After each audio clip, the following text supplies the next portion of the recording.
नमस्कार, स्वागत है आपका। आप देख रहे हैं जेएनएन न्यूज़। मैं राजेश्वर चौहान।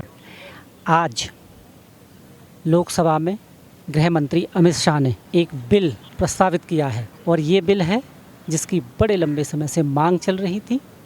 मांग कौन रहा था? बीजेपी। और आखिर क्यों इस बिल की ज़रूरत पड़ी, तो आपको थोड़े टाइम पहले ले चलते हैं, पीछे यानी। आपको याद है दिल्ली के मुख्यमंत्री केजरीवाल साहब जब जेल गए तो उन्होंने रिज़ाइन नहीं किया। और ऐसा कोई कानून भी नहीं है, ना कानून में कोई प्रावधान है कि अगर कोई नेता जेल जाता है तो उसे पद से इस्तीफ़ा देना ही होगा। और उन्होंने जेल से सरकार चलाई, अगर आपको याद हो। इसका बड़ा विरोध हुआ। जितने भी राजनेता रहे हैं अभी तक, लालू प्रसाद से लेके छत्तीसगढ़ के सोरेन साहब, वो भी जेल गए तो उन्होंने नैतिकता के आधार पर इस्तीफ़ा दिया।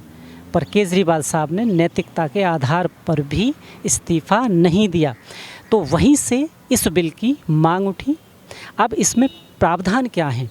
प्रावधान ये है इस बिल में, अगर ये पास हो जाता है तो अगर 30 दिन किसी भी नेता, सांसद, मंत्री, इवन मुख्यमंत्री और प्रधानमंत्री तक अगर 30 दिन की जेल होती है तो उसे पद पर बने रहने का अधिकार नहीं है, उसे रिज़ाइन देना ही पड़ेगा। और उसमें प्रावधान ये भी है कि वो सज़ा ऐसी होनी चाहिए 5 साल के लिए, पर अगर 5 साल की सज़ा में 30 दिन अगर वो जेल जाता है तो पद से रिज़ाइन करना ही पड़ेगा। और वहीं से इस बिल की मांग उठी। अब विपक्ष विरोध कर रहा है, वही विरोध कर रहा है विपक्ष जो उस वक्त केजरीवाल से इस्तीफ़ा मांग रहा था। कानून ही नहीं है, उसी का केजरीवाल साहब ने फ़ायदा उठाया। अगर ये बिल आ गया तो आप सोचिए, किसी भी नेता, मंत्री को रिज़ाइन करना पड़ेगा और वो अपने पद पर नहीं रहेगा। जैसे कि जेल से अभी तक कई ऐसे नाम हैं, और ये पहली बार हुआ है जब केजरीवाल साहब ने मुख्यमंत्री रहते जेल से सत्ता संभाली और जेल से बाहर आने के बाद रिज़ाइन किया। और उसके बाद दिल्ली ने क्या हाल किया सब जानते हैं। और अगर वो नैतिकता के आधार पर कहीं ना कहीं रिज़ाइन करते तो उन्हें फ़ायदा मिलता।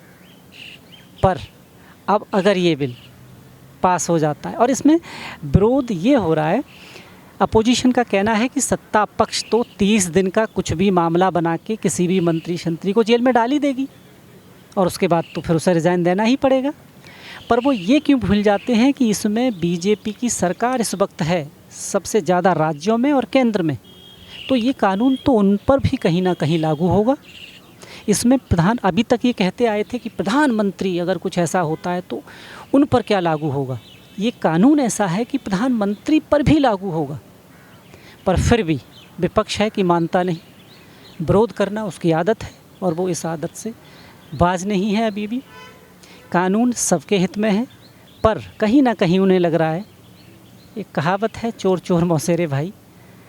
इन्हें पता है कि हम इस तरह की गलतियां तो करेंगे और केस भी हम पर लगेंगे, सज़ा भी लगेगी, पर इस कानून के आने से कहीं ना कहीं हमारी कुर्सी ना चली जाए।